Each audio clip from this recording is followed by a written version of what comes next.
નમસ્કાર મિત્રો, આજે હું તમારી સામે સીમા સુરક્ષા દળ BSEમાં સબ ઇન્સ્પેક્ટર અને કોન્સ્ટેબલની ભરતી અંગેનો વિડીયો રજૂ કરું છું. ભરતીની જગ્યા છે 162, લાયકાત છે ધોરણ 12 મેટ્રિક્યુલેશન અથવા ધોરણ 10 સંબંધિત ટ્રેડમાં ITI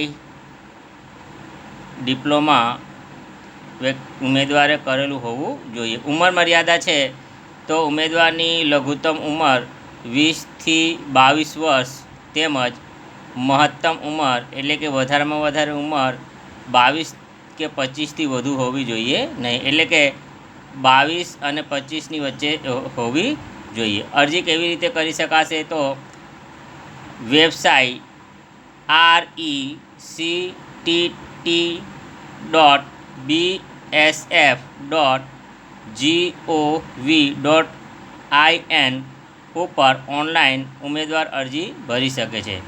અરજી ફી છે તો કે સામાન્ય OBC EWS ગ્રુપ બીના ઉમેદવારોએ ₹200 અરજી ફી ભરવાની રહેશે, તેમજ સામાન્ય OBC EWS ગ્રુપ સી વર્ગના ઉમેદવારે ₹100 અરજી ફી ભરવાની રહેશે, તેમજ SC ST અને ESM વર્ગના ઉમેદવારે કોઈપણ જાતની ફી ભરવાની નથી. અરજી કરવાની મિત્રો છેલ્લી તારીખ છે 1 જુલાઈ 2024. આ ઉપરાંત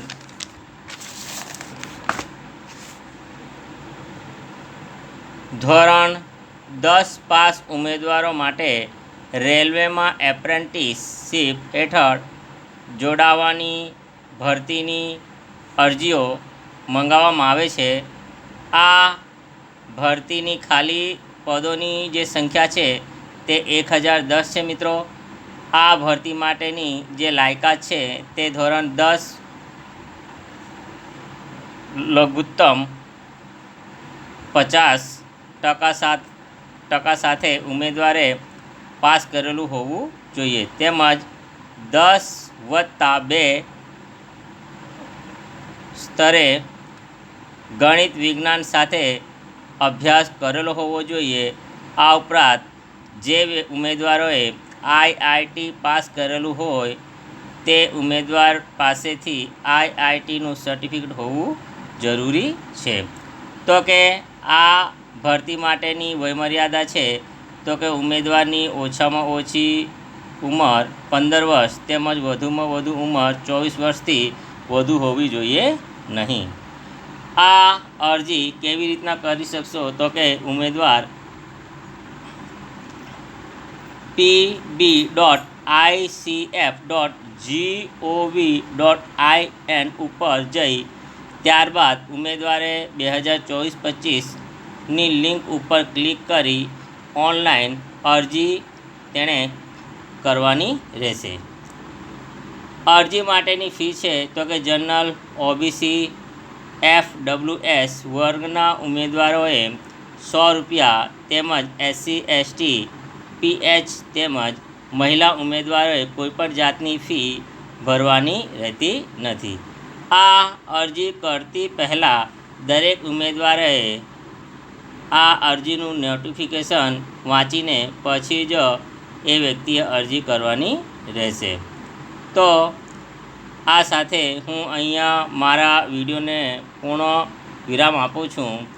મિત્રો, હું આવા પ્રકારના વિડીયો લઈને આવતો હોઉં છું, તેથી દરેક વ્યક્તિએ સબસ્ક્રાઈબ કરી લેવું કે જેથી મારા વિડીયો તમારી પાસે સરળતાથી પહોંચી શકે.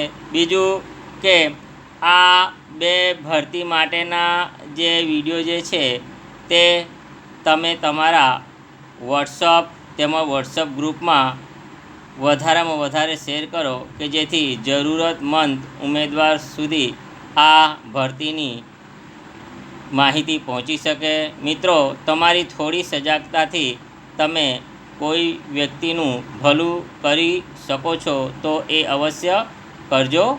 મિત્રો, તો આ સાથે હું પૂર્ણવિરામ મૂકું છું. ટૂંક સમયમાં હું પાછો આ પ્રકારનો વિડીયો લઈને તમારી વચ્ચે ઉપસ્થિત થઈશ. ત્યાર સુધી નમસ્કાર, ધન્યવાદ.